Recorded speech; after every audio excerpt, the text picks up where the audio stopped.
kabulastugan, hindi malilimutan ang asaran na merong pikunan, lalo na rin ang unang niligawan, unang kabiguan. At dyan nasiseryoso ang usapan, ang pagdadamayan ng tunay at tapat na kaibigan.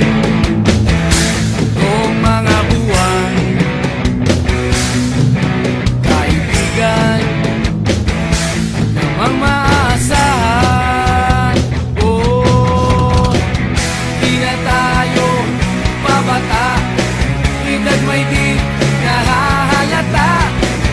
Sa mga trip, unti-unti na tayo nagsasawa.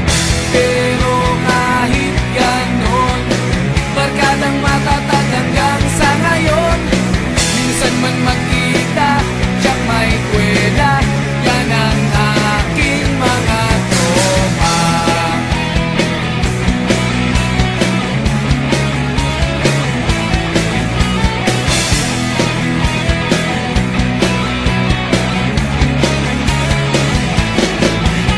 Inuman na pang magdamagan, minsan inaabot pa ng ayaan, na kung saan-saan, na para bang walang kinabukasan.